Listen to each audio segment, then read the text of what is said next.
Hello বন্ধুরা, কেমন আছো? আবার চলে এলাম একটা নতুন ব্লগ নিয়ে। আজকে আমরা এনেছিলাম রেস্টুরেন্ট থেকে বাবুর্চি বিরিয়ানি, যাদবপুর বাবুর্চি বিরিয়ানি। আমি একটু হাতটা ধুয়ে নিলাম, তারপরে এখন একটু খুলে দেখব, তারপরে টেস্ট করে দেখব। এখন এটা বার করছি। এটা হচ্ছে মাটন কষা। মাটন কষার পর এটা হচ্ছে 7 আপ, আর এখানে আছে বিরিয়ানি, আর আরেক প্যাকেট বিরিয়ানি আছে। এটা খোলার আগে খুলবো না, এই খুলবো না, আরেকটা বার করবো, তারপরে এটা খুলবো। এই যে আরেকটা আছে, দু প্লেট আছে।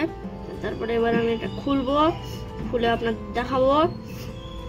খুলে নিচ্ছি, বাবুর্চি বিরিয়ানি থেকে এনেছিলাম। তারপরে এবার এটা দেখুন গাইস, রাইসটা কত ভালো। এবারে এটা ঢালবো।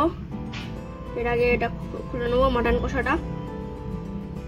কষাটা খোলার জন্য একটু শক্ত ছিল, প্যাকেটটা খুলে নিয়েছি। তারপরে এই যে দেখুন গাইস, একদম নরম নরম মাটন, একদম গ্রেভিওয়ালা। তারপরে হচ্ছে এটা হচ্ছে বিরিয়ানি। এটাকে ঢালতে হলে একটু ঠিকঠাক করে এইভাবে উল্টে দিতে হবে, তারপরে পড়ে গেল গাইস। কিন্তু এটা এরকম দেখতেই পাচ্ছেন, এটা মাটন বিরিয়ানি। এখানে 2 পিস মাটন আছে, না 2 পিস মাটন না গাইস, 1 পিস মাটন, আর এখানে আলু, আর এখানে একটা ডিম।